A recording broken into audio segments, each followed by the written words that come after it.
de vez em quando só agradecer. É importante também ter esse momento de gratidão a Deus.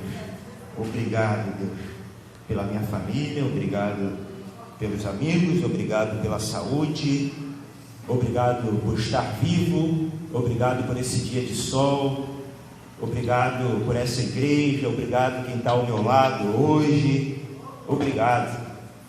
É a nossa oração feita pela Nicole, bênção de Deus. Nós estamos estudando Apocalipse e hoje é o segundo estudo da visão da escatologia bíblica. Iniciamos com a primeira igreja semana passada, falando sobre a igreja de Éfeso, e hoje vamos estar falando sobre a segunda igreja, a igreja de Esmirna. Conceito para a gente relembrar da escatologia, visão, cosmovisão. Você entende sobre a escatologia bíblica? O que significa escatologia? É a junção de dois termos gregos: escatos, que está na extremidade, extremo, último; logos, de logia, logos, estudo, significa palavra, discurso, razão, e juntando as duas, estudo das coisas do fim, estudo das últimas coisas, os últimos acontecimentos. E isso é um estudo importante para a igreja, saber o que vai acontecer, ou o que está acontecendo. Na era do Velho Testamento, os povos esperavam o Messias, a primeira vinda do Messias, do Salvador, para a remissão dos pecados, para a absolvição dos pecados. Agora, ele já veio, andou conosco, diz, tabernaculou, a expressão usada pelo Velho Testamento do tabernáculo, que simbolizava a presença de Deus. Então o tabernáculo vivo se fez homem e andou nesta terra, neste mundo, para nos salvar. Agora veremos a sua volta triunfante, e aí com o tempo veremos os princípios dessa volta, o que vai acontecer, como vai ser, em que parte o milênio se encontra, em que parte vai ser a tribulação, o arrebatamento, e veremos isso. Apocalipse mostra revelações cíclicas, importante você gravar essa palavra, cíclica, como as estações do ano, cíclicas, ou seja, o verão vai vir, estamos na primavera, o verão está chegando, depois vem o outono, depois o inverno, é cíclico, está sempre acontecendo. E as revelações cíclicas do Apocalipse estão sempre acontecendo, a intensidade que vai aumentando até o apogeu, até o momento que realmente ele voltará. E o Apocalipse mostra logo as cartas enviadas às igrejas da Ásia. Mostra claramente 7 igrejas, do capítulo 1 ao 3. Mostra também 7 selos, daqui capítulo 4 ao 7. Os selos são lacres que falam da história da humanidade. Somente Cristo pode desatar os selos. E no 7º selo tem a revelação das 7 trombetas, das revelações futuras. As 7 trombetas vai do Apocalipse 8 ao capítulo 11. São os juízos de Deus sobre a terra. É claro que está ali o papel da igreja durante a ira de Deus. O que vai acontecer com a igreja? O que vai acontecer com a humanidade? Também há 7 cânticos dentro do Apocalipse. Cântico da criação, capítulo 4, cântico da redenção, capítulo 5, cântico dos 144 mil, capítulo 7, cântico da antecipação da vitória, cântico da vitória, cântico do monte e o cântico de aleluia.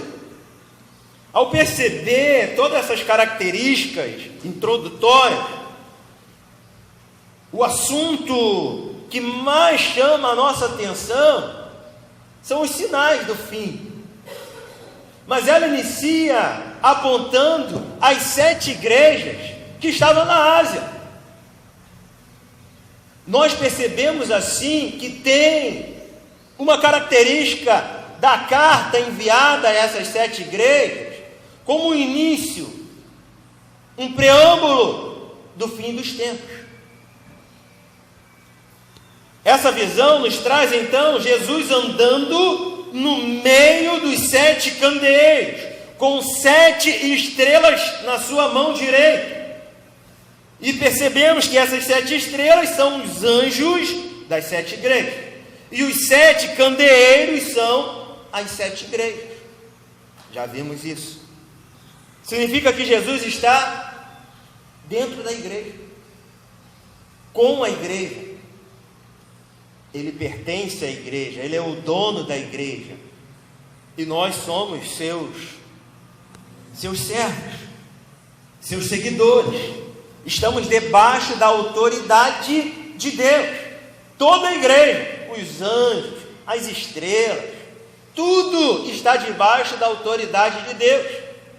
Então tudo o que acontece é através da ordem de um Deus criador poderoso, que enviou já o seu Filho e vai enviá-lo novamente na segunda vez, agora com aspecto não mais só de Salvador, mas de juiz, para julgar. E aí vemos características dos sinais que precederão a volta de Jesus, apontadas através de João, onde teve a revelação na ilha de Pátimos, encaminhando essas cartas. Éfeso, vimos semana passada, a igreja com amor frio. O amor se esfriou. É a característica dos finais do tempo. O amor esfriará. Pode repetir comigo? Uma das características: o amor esfriará. Congelará. E já temos sinais de muitas coisas acontecendo que o amor esfriou. A segunda característica, vamos ver nessa manhã, é a tribulação e a perseguição.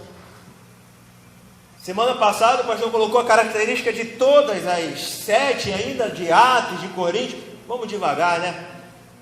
Cada dia, cada semana vamos perceber alguma característica do fim. E hoje vamos ouvir um pouco sobre a tribulação e a perseguição que a igreja de Esmirna passou. Cíclico. Acontece, está acontecendo e ainda vai acontecer. Inúmeras perseguições. 2 igrejas só recebem elogios. E uma delas é Esmirna. A outra é Filadélfia. Então a igreja que nós vamos ouvir pela manhã sobre ela, só recebeu elogio. 4 igrejas receberam elogios e críticas, que são Éfeso, que vimos semana passada, Pérgamo, Tiatira e Sardes. Uma igreja só recebeu crítica, Laodiceia. Diante desse resumo, introdução, eu pergunto a você nessa manhã: o que você vai fazer se passar pela grande tribulação? Imagina você nesse momento espiritual e histórico para a humanidade, a grande tribulação. Temos tribulações cíclicas hoje acontecendo em vários países e cidades, de perseguição ao cristianismo. Mas se você estiver vivo, eu também, a igreja aqui do Magá, se estiver viva, não estiver morta, estiver viva, o que você fará? Quando colocarem um lacre nessa porta, ninguém mais entra. Sujeito à morte, à prisão, à condenação, a apedrejamento, à fogueira. Qual será a sua decisão? Você fugirá para onde? Aonde você for, vai ter pessoas procurando cristãos para prendê-los, para que você renuncie à sua fé, para que você cometa perjúrio diante de Deus, negando que Deus é o Salvador e Senhor da sua vida. O que nós faremos nesse dia, nesses dias, nesses anos?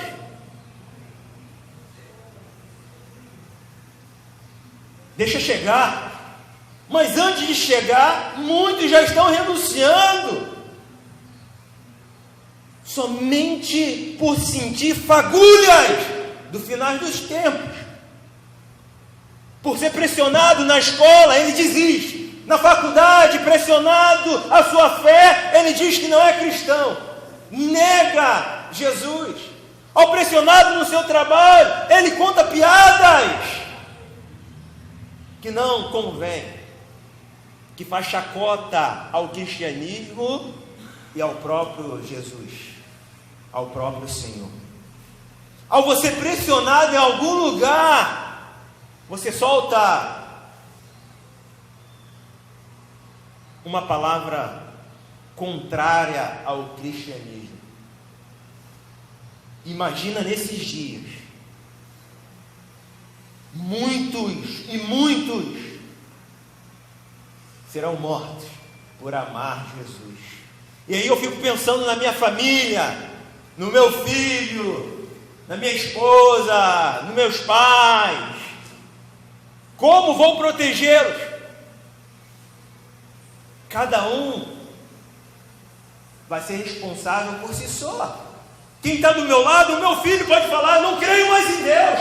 E eu, filho, não renuncie, morra por Jesus. Ele: não, eu tenho que curtir, eu tenho ainda uma família. E você também vai falar para alguém querido que renunciou: não renuncie, morra. Mas muitos vão falar para você: renuncie também, esqueça de Jesus. E uma das características será a grande tribulação. Por isso vamos ver um pouco dos aspectos dessa tribulação enviada através de uma carta para a igreja de Esmirna. Vamos ficar de pé nesse momento para fazer essa leitura? Apocalipse capítulo 2, a partir do versículo 8. Eu vou ler os versículos pares e a igreja os versículos ímpares. Ao anjo de Esmirna escreve: estas coisas diz o primeiro e o último, e tornou a viver.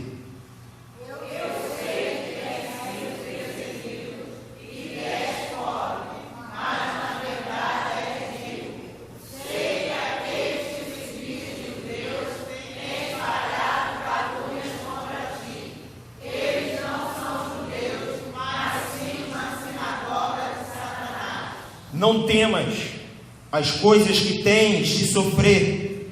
Eis que o diabo está para lançar em prisão algum dentre vós, para serdes postos à prova, e tereis tribulação de 10 dias. Ser fiel até a morte, e dar-te-ei a coroa da vida.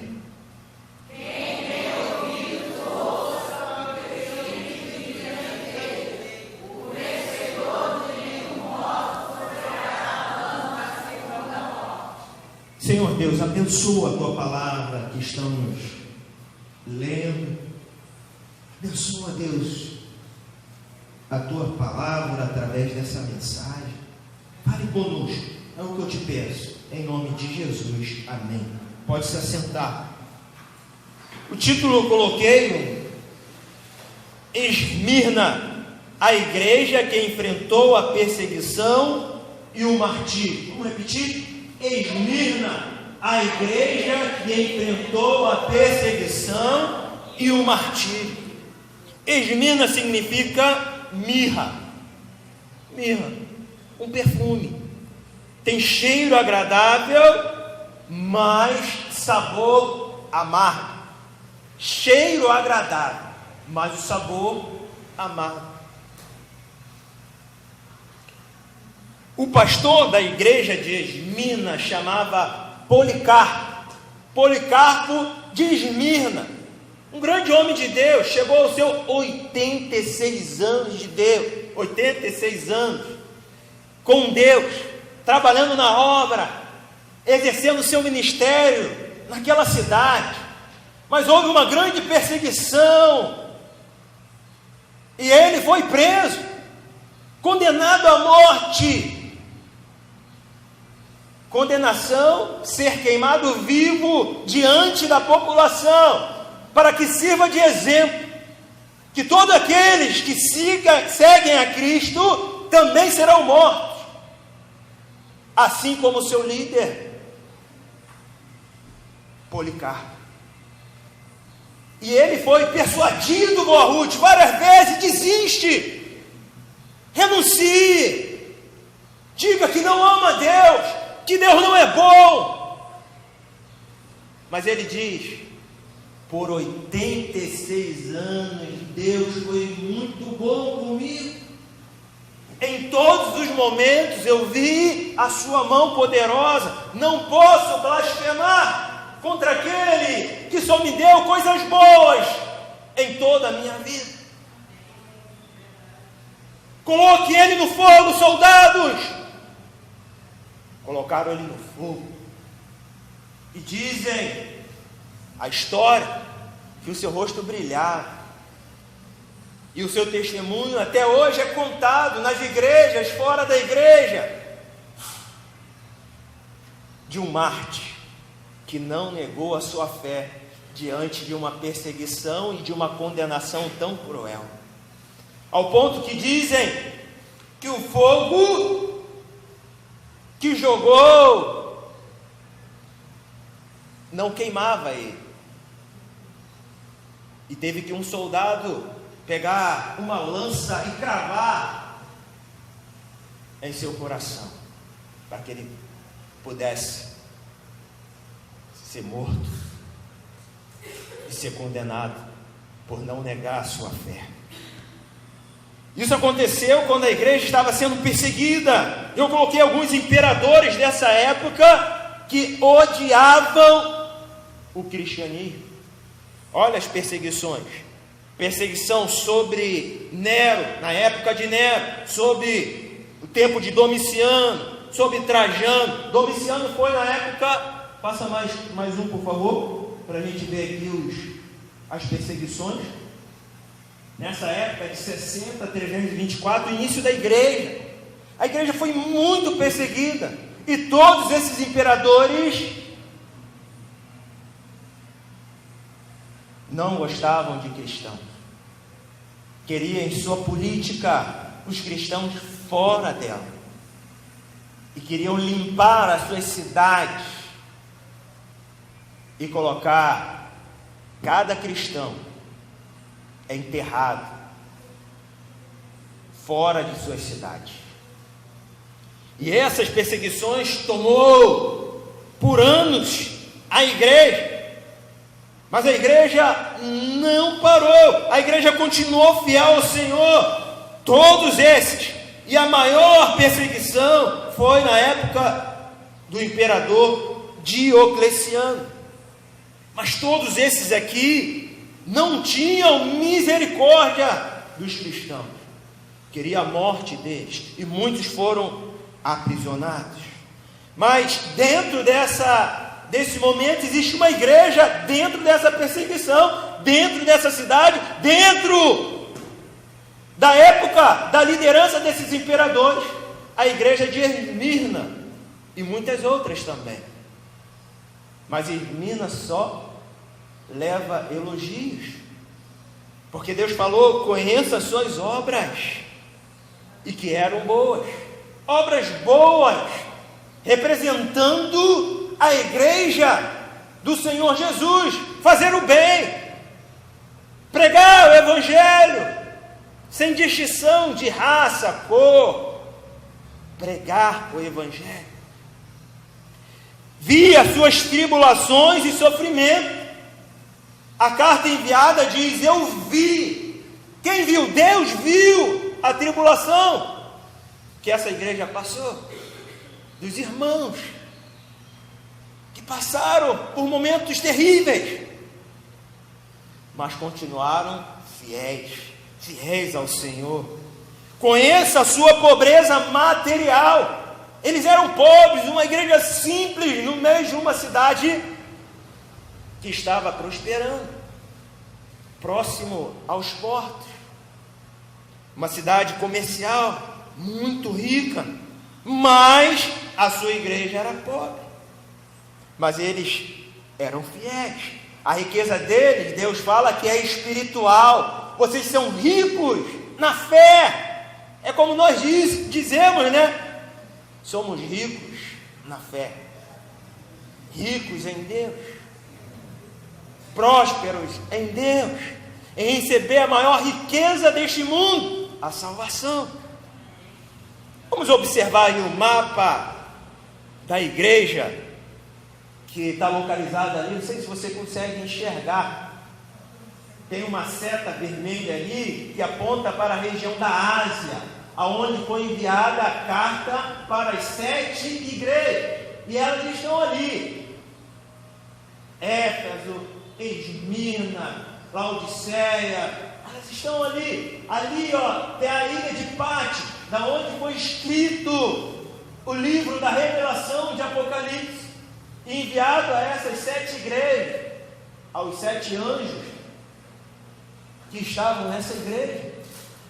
E ali a gente observa ali, ó, o local, Esmirna no mapa. Foi real essa carta. Em meio à riqueza dessa grande cidade, uma pobre igreja lutava para sobreviver aos ataques dos imperadores impiedosos, que queria somente destruir o cristianismo. Hoje, atualmente, Esmirna é a atual Turquia,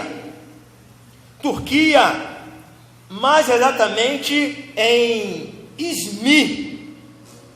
E muitos dizem, claro, Justino Marte, um teólogo e Marte também da igreja, dizia o seguinte: o sangue dos mártires é a semente do evangelho. Quanto mais forças do mal perseguia a igreja, mais ela crescia.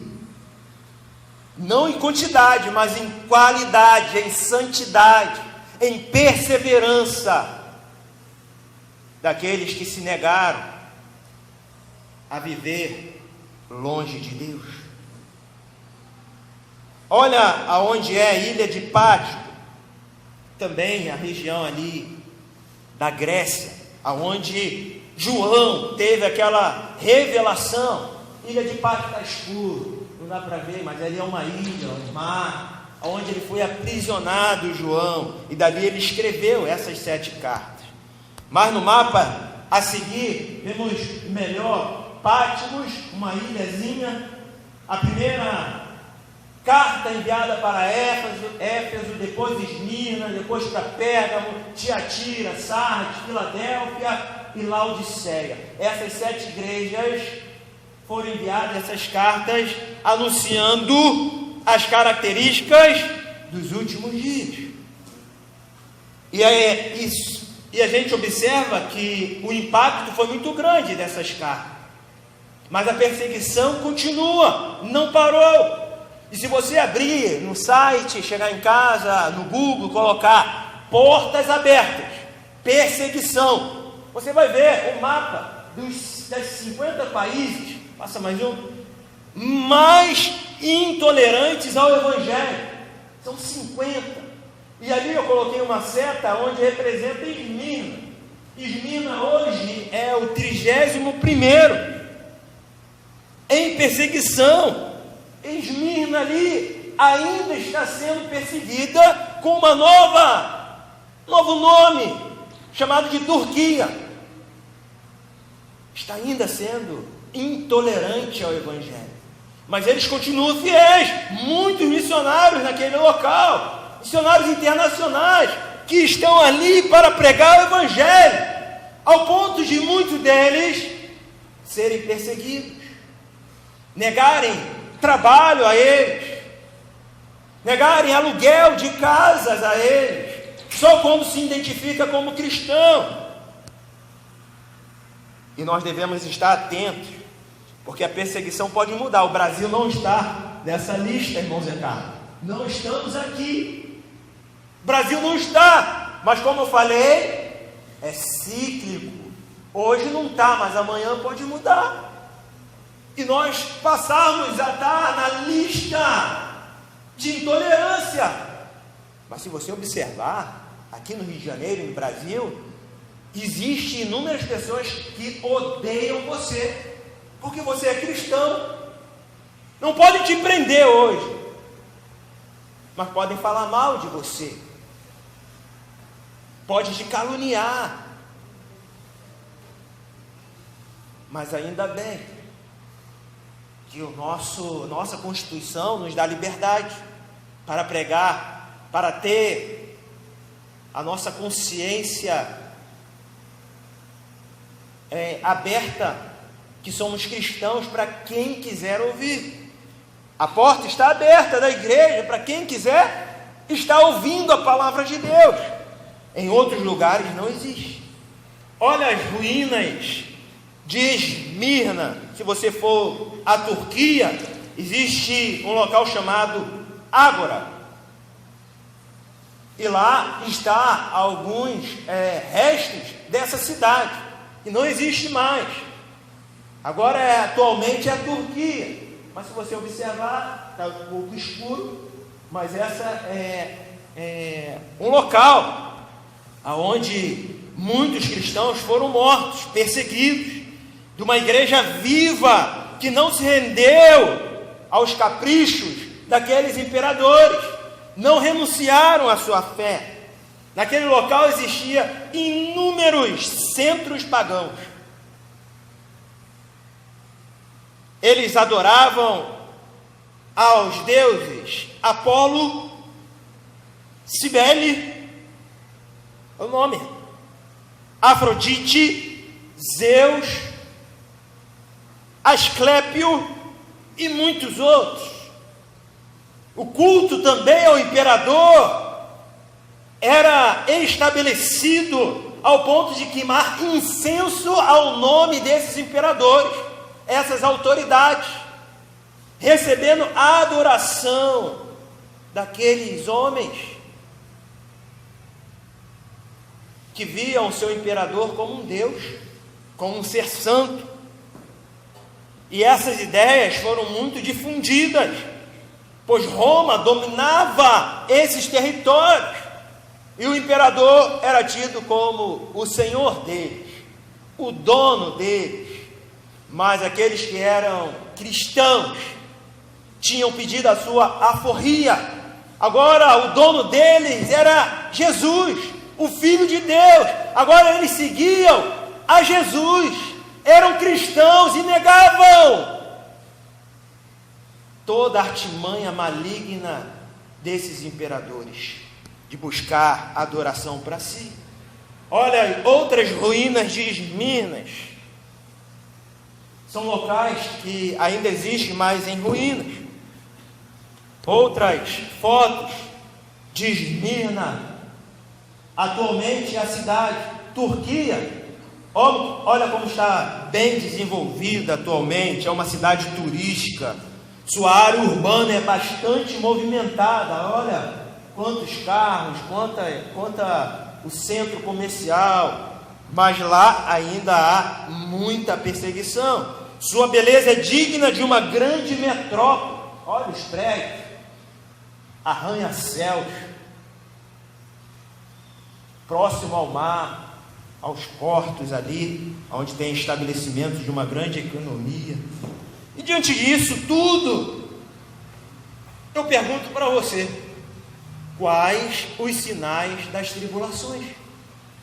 Quais são os sinais das tribulações que é apontada para a igreja de Esmirna?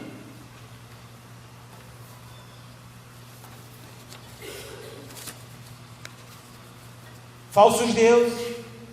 A igreja de Éfeso, o que aconteceu com ela?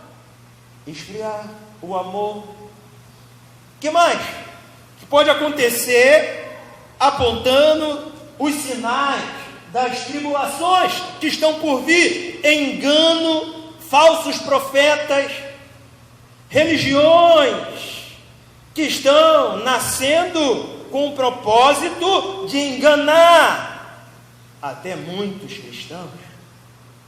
Guerra entre países, isso já tem acontecido já há muito tempo, desde a época do Velho Testamento, e só vem piorando. E qual é a causa desse mal? O pecado.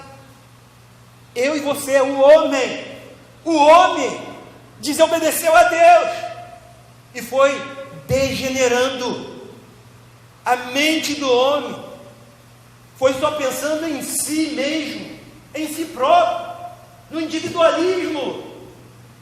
Quantos e quantos só pensam em si, na sua família, em arrecadar o quanto mais puder, enquanto está em uma liderança governamental, desviando dinheiro. E ele vem causando mal nos hospitais, causando mal nas escolas, porque não tem investimento nessas áreas, justamente porque o homem é o lobo do próprio homem. O homem só pensa em si mesmo. É aquela questão: eu primeiro, o meu pirão primeiro, a minha vontade primeiro. E isso vem destruindo tudo. É um sinal da grande tribulação, da grande perseguição, a destruição através de nós mesmos. Eu e você nos destruindo através de vícios, através da carnalidade, da busca do prazer incontrolável, através de drogas, sexualidade imprópria para crianças, estímulo inadequado, e vem somente piorando. Isso é uma grande tribulação que estamos sentindo fagulhas dela, sendo pressionados na escola, no trabalho, na igreja, porque nós nos reunimos, irmão Unice, aqui para adorar o Senhor em liberdade, mas muitos nossos irmãos em Cristo, em outros países, em outras cidades, inclusive a Turquia, a antiga Esmirna, estão ainda sofrendo cíclicos de perseguição, autoridades desafiando os cristãos a serem fiéis e verdadeiros, com o risco de serem presos e mortos pela sua fidelidade a Deus. A inversão de valores tem contaminado todos nós. O mundo tem batido e entrado nas igrejas. Igrejas, você e eu, através da televisão da sua casa, com inúmeros programas inadequados que nós achamos até graça. E isso cada vez vem tomando um caos. A crise financeira que nós enfrentamos é devido ao homem, desviando os valores que era para abençoar a sociedade, através dos seus impostos, meus impostos. Apostasia generalizada, muitos abandonando a igreja, não querem ser mais cristãos. Mas porque a igreja é ruim? Não, porque o homem é ruim. Que a igreja hoje virou um negócio, uma empresa, e negociam a fé com você, com o óleo ungido, com a água em cima do rádio ou da televisão, do osso dos apóstolos, de uma correntinha, de uma vassoura ungida, de um sal grosso. Isso é o sinal do fim, a apostasia. Isso é sinal que a igreja precisa acordar o homossexualismo cada vez mais próximo de cada um de nós, como uma opção sexual. E se você for contra, você é intolerante, você pode ser preso, processado, mas é uma aberração diante de Deus, já vista desde o Velho Testamento e Levítico, proibido. E aí existem inúmeras ocasiões onde demonstram sexo de homem com animais, homem com homem, mulher com mulher, perversão, iniquidade, pecado sobre pecado, apontando para uma sociedade que o amor tem esfriado, uma sociedade que vai virar contra nós, contra a igreja, ao perseguir aqueles que são cristãos. Uma hora ou outra, eles vão ser maioria, eles vão ganhar poder, e a nossa fé, a sua fé, vai ser questionada por eles, para que vocês deixem de seguir a Cristo, que sejam manipulados pelas mídias para serem ateus, para não acreditarem mais em Deus, que Ele não voltará, que isso é uma lenda, e muitos vão apostatar da fé.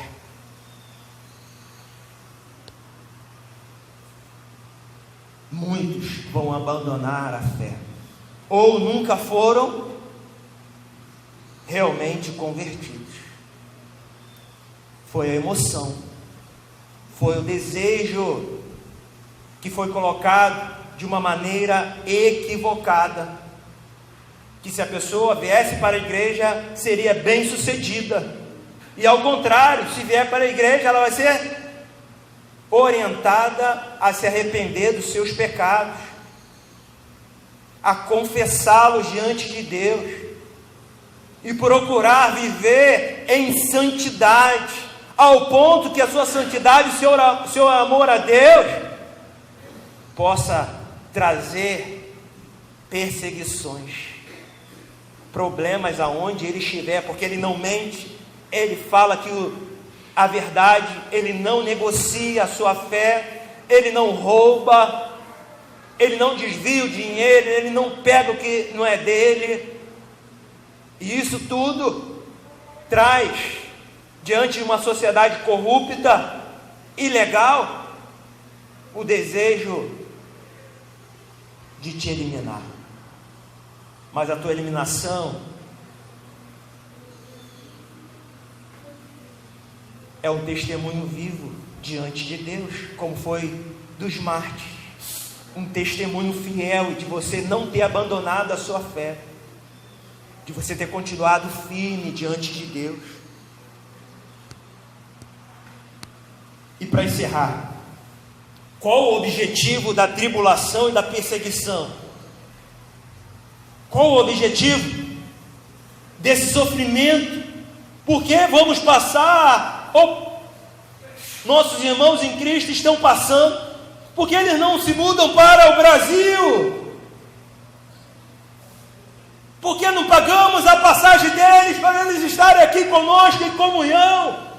Porque a igreja brasileira insiste em enviar mais missionários a esses países fechados? Que loucura é essa para eles serem mortos, perseguidos, por amarem a Deus? Deixa eles aqui, guardados, protegidos. Mas não. Deus chama cada um de nós para participar da evangelização total, para que Ele venha.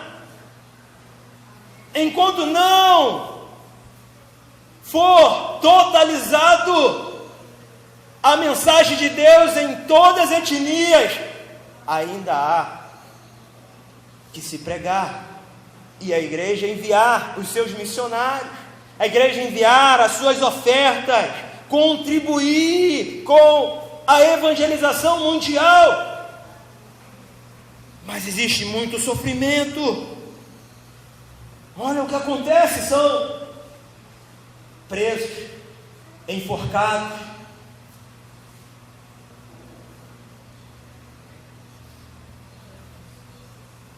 são nossos irmãos em Cristo, e a realidade deles é bem diferente da nossa.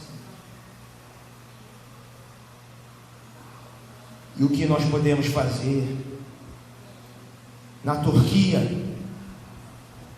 a antiga cidade de Esmirna ficava no Turquia atual. Existe um seriado na Turquia que retrata os missionários como políticos infiltrados que pagam para as famílias pobres se converterem ao cristianismo.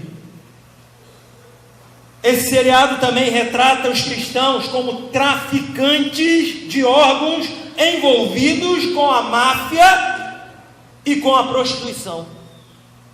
A mídia retrata os cristãos de uma maneira que aquele que assiste já cria uma resistência a ouvir sobre Jesus.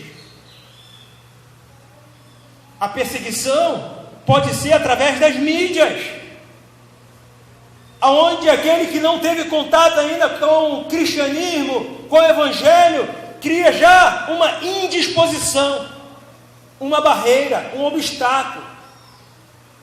Mas não existe nada que pode parar o evangelho de Jesus. A estratégia dele, de Deus, através desses missionários, é pregar o evangelho, pregar sobre Jesus, sobre a sua volta, sobre a sua vinda, sobre o seu amor, sobre a sua misericórdia. E Jesus é diferente de todos os outros deuses que eles já ouviram falar, porque Jesus é amoroso, porque Jesus cumpriu o seu chamado e morreu numa cruz. Nenhum outro pagou o preço de Jesus. Só Ele tem essa característica de nos visitar e entrar em nossa vida, em nosso coração, e mudar a nossa realidade, de nos encorajar, de estar atento aos nossos irmãos que sofrem pela perseguição. A segunda característica dos fins dos tempos é a perseguição. O amor vai se esfriando e a perseguição vai tomar conta da sociedade e do mundo. E você precisa estar pronto. E por isso eu queria orar por você essa manhã. Se você quiser receber essa oração, fique de pé no seu lugar. E fale para Deus o teu desejo de ser fiel até a morte. Senhor Deus, estamos aqui essa manhã, Deus. A tua palavra fala de 10 dias. É uma ilustração, um simbolismo, que a perseguição tem início, meio e fim. E que nós possamos olhar para o horizonte e ver os céus, a nossa morada celestial. Sabemos que quando vier a perseguição, o Senhor tomará a nossa boca e falaremos do teu evangelho, do teu amor. Lembraremos de tudo aquilo que estudamos e ouvimos durante toda a nossa caminhada com Deus. E continuaremos firmes, porque a coroa da vida é o símbolo da salvação do cristão, dos céus. E ela foi presenteada para todo aquele que crê no Senhor, aquele que vive para o Senhor, que tem o seu desejo de estar sempre dando prioridade ao reino, à sua justiça, que sabe que nem a morte pode nos separar do seu grande amor. Nos prepara para morrer por ti, nos prepara para testemunhar por ti quando os dias maus, quando o dia da grande tribulação chegar até nós. Nos ajude, Deus, essa manhã. Crie em nós um coração puro, íntegro, fiel, mas que se arrepende dos seus erros, que confessa os seus pecados, que desiste de fazer o mal, que pede perdão a Deus quando erra.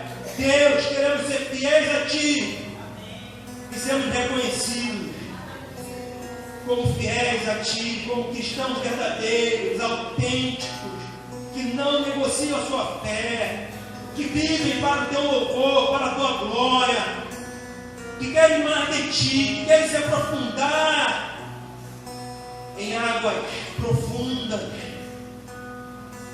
Queremos mergulhar nesse oceano, queremos ir mais além e encontrar a eternidade. Clamamos a Deus pelos nossos irmãos em Cristo nessa cidade que sofrem perseguição dia após dia. Renova a força dos nossos irmãos em Cristo na Turquia, na Coreia do Norte, em toda a Ásia, em todo o Oriente Médio, em todos os países fechados. Deus, libera nessa manhã uma unção para esses irmãos, uma porção do Teu Espírito, um sentimento, Senhor, de missão sendo cumprida. Deus, seja o pastor deles, quando eles não tiverem ninguém para abraçá-los, quando eles lembrarem e tiverem tanta saudade da sua terra natal, tanta saudade dos seus amigos e parentes. Deus, abraça nossos irmãos em Cristo.